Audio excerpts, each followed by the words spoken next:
இந்திரஜித் பேசுகிறேன். எல்லாருமே நேற்று நடந்த எபிசோடு பார்த்துருப்பீங்க. நான் வந்து எலிமினேஷன் ஆகிட்டேன். ஜீ தமிழில் நான் வந்து பார்ட்டிசிபேட் பண்ணதுக்கப்புறம் ரொம்பவே இம்ப்ரூவ் ஆகியிருக்கேன். ஒரு பாடல் பாட வந்தவள் உன் பாடலாகிறேன், விதி மாறலாம் உன் பாடலில் ஸ்ருதி மாறக்கூடுமா,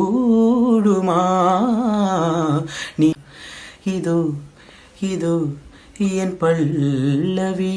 உங்களை சந்திக்கிற சான்ஸ் கிடைச்சிச்சுன்னு சொன்னால் கண்டிப்பாக நம்ம மீட் பண்ணலாம். ரொம்ப தேங்க்ஸ், பாய். சரிகமாபால இந்த வாரம் பார்த்திங்கன்னா லாஸ்ட் சீசன் கண்டஸ்டன்ட்ஸ் நிறைய பேர் வந்து இந்த சீசன் கண்டஸ்டண்ட்டோடு சேர்ந்து பாடினாங்க. இது போன வாரம் மட்டும் இல்லாமல் இந்த வாரமும் போச்சு.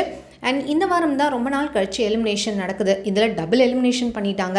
எலிமினேஷனுக்கு முன்னாடி யாரெல்லாம் டேஞ்சர் ஜோனில் இருந்தாங்க அப்படின்னு பார்த்திங்கன்னா நம்ம கார்த்திக், கோபிகா, இந்திரஜித் அண்ட் மேதா, இவங்க 4 பேரில் ரொம்ப லீஸ்ட்டாக இருக்கவங்க அப்படின்னு சொல்லிட்டு நம்ம இந்திரஜித் அண்ட் மேதாவை தான் எலிமினேட் பண்ணியிருக்காங்க. இதில் அமன் வந்து இந்த 3 வாரங்கள் வந்து கலந்துக்கவே இல்லை. அவர் ஒருவேளை எலிமினேட் ஆகணுமோ அப்படின்ற மாதிரியும் எதிர்பார்ப்பீங்க. ஆனால் அப்படி கிடையாது. பாடின வரைக்குமே கோல்டன் பெர்ஃபார்மன்ஸ் தான் வாங்கியிருக்காரு. ஸோ அவர் வந்து எப்போவுமே டேஞ்சர் ஜோனில் வரதுக்கு வாய்ப்பே இல்லை அப்படின்ற மாதிரி நம்ம ஸ்ரீனிவாஸ் அவர்கள் சொல்லியிருந்தார். அதனால் அவர் எக்ஸப்ஷனல் அப்படின்ற மாதிரி சொல்லிட்டாங்க. ஏன்னா அவருக்கு ஃபேவர் பண்ணுறாங்களோ அப்படின்னு நினச்சிருவாங்கல்ல, அதனால். அதுக்கப்புறம் நம்மளுடைய மேதா அண்ட் இந்திரஜித், கோபிகா அண்ட் கார்த்திக், இவங்க 4 பேர்லேருந்து 2 பேர் எலிமினேட் ஆகிட்டாங்க. அப்போ இந்திரஜித் ரொம்பவே கதறி அழுதாரு. அவரால் கண்ட்ரோல் பண்ணவே முடியல. மேதாக்கு உள்ளுக்குள்ளே கஷ்டம் இருக்குது, கண்ணு கலங்கிட்டாலும் இவர் ரொம்ப அழுதுட்டார். அவங்க கொஞ்சம் ஸ்டெடியாக இது பண்ணிக்கிட்டாங்க, கொஞ்சம் மேக்கப் பண்ணிக்கிட்டாங்க. ஆனால் இவர் கதறி அழுதார். இப்போது அவர் வந்து வீடியோ ரிலீஸ் பண்ணியிருக்காரு. என்னை சப்போர்ட் பண்ணதுக்கு தேங்க்ஸ், நான் நிறையவே கற்றுக்கிட்டேன், எனக்கு இன்னும் உங்களுடைய சப்போர்ட் தேவை அப்படின்னு சொல்லிட்டு இதோ அந்த சாங்கையும் பாடி மக்களுக்காக என்டர்டெயினும் பண்ணியிருக்காரு. நீங்கள் சப்போர்ட் பண்ணால் தான் நான் வளர முடியும் அப்படின்ற மாதிரியும் ரெக்வஸ்ட்டும் பண்ணியிருக்காரு. அண்ட் நீங்கள் என்னை பார்க்கணுன்னு நினச்சிங்கன்னா சொல்லுங்கள், நம்ம நேரில் பார்க்கலாம் அப்படின்ற மாதிரியும் ஆஃபர் கொடுத்துருக்காரு.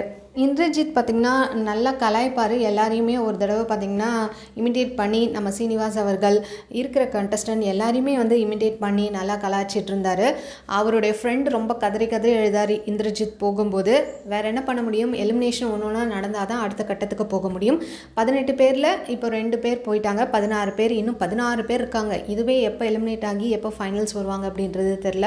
ரொம்ப லாங் ப்ராசஸ் போகுது. ஜீ தமிழ் பார்த்திங்கன்னா ஒரு வாரத்துக்கு இருக்கிறது 2வது வாரமும் வந்து கொண்டு போயிட்டுருக்காங்க ஒரு சுற்று. அதனாலவே ரொம்ப நாள் போகிற மாதிரி இருக்குது. நீங்கள் சொல்லுங்கள், உங்களுக்கு பிடிச்ச கண்டஸ்டன்ட் யார் அப்படின்னு மறக்காமல் கீழே கமெண்ட் பண்ணுங்கள். இந்த மாதிரி அப்டேட் சொன்னால் சேனல் மறக்காமல் சப்ஸ்கிரைப் பண்ணிக்கோங்க. பிடிச்சிருந்தா லைக் போட்டுருங்க. உங்கள் ஃபீட்பேக்ஸை கமெண்ட் மூலமாக தெரிஞ்சுங்க. தேங்க்ஸ் ஃபார் வாட்சிங்.